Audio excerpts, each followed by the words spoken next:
আসসালামু আলাইকুম। এটা একটা 3 রিলে সার্কিট দিয়ে আইপিএস তৈরি করানো হয়েছে।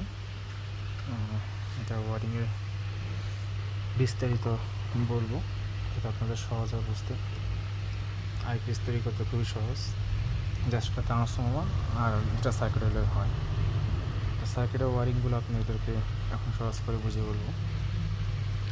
প্রথম যে তারটা দেখতে পাচ্ছেন, এটা হচ্ছে আপনার সবুজ কালারের তারটা। এটা আপনার 280 ভোল্টের যে সার্কিটে যে লেখা আছে, এই তারটা যাবে আপনার ট্রান্সফরমার পজিটিভ তারে।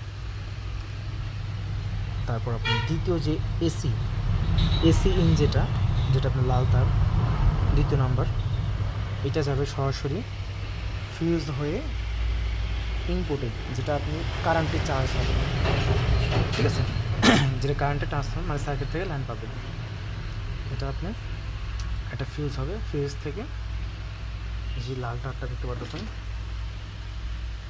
এই লাল তারটা এটা ফিউজ হয়ে দেন সার্কিট বোর্ড থেকে এসে ফিউজ আসবে, ঠিক আছে। তারপর 3 নাম্বার যেটা ক্যাপাসিটার লাইন, সাদা তারটা, এটা 2.5-এর একটা কালো ক্যাপাসিটার হয়ে, আপনার সাদা তারটা 2.5-এর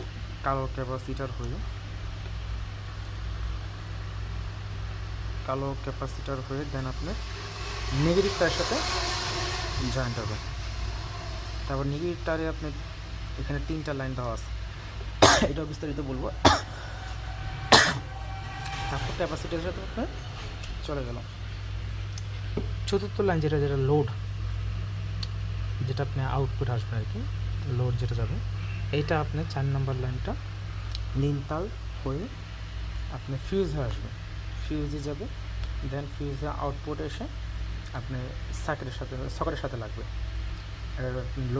লোড, ঠিক আছে, 4 নম্বর লোড যেটা, এটা সকেটের সাথে আসবে, এখানে একটা ফিউজ আসবে। তারপর 5 নম্বর যেটা, এটা হচ্ছে আপনার চার্জিংয়ের তার, এটা 5 নম্বর হলুদ যেটা, এটা আসবে আপনার এখান থেকে আপনার ব্যাটারি অনুযায়ী অ্যাম্পিয়ার হয়ে। যদি আপনার যেখানে কারেন্টের ভোল্টেজ কম বা আপনার অ্যাম্পিয়ার বেশি দরকার, তখন আপনি পজিটিভ থেকে তার বাড়িয়ে দিলে অ্যাম্পিয়ার বেশি হবে। আর যদি আপনার অ্যাম্পিয়ার পারফেক্ট দরকার বা একটু কম দরকার, কম হলে আপনার পজিটিভ লাইন থেকে এই পাশে হয়ে আসবে কম। আর পারফেক্ট চাইলে আপনার মাঝখানে তার দিয়ে আপনি চেক করে দেখতে পারেন। আর অ্যাম্পিয়ার রাখবেন আপনি 13 থেকে 14-12 অ্যাম্পিয়ার, সর্বপ্রথম যেটা চার্জ করবে ওটা। তারপর এটা লাইন হয়ে গেল, মেন লাইন। এখন আমরা আসবো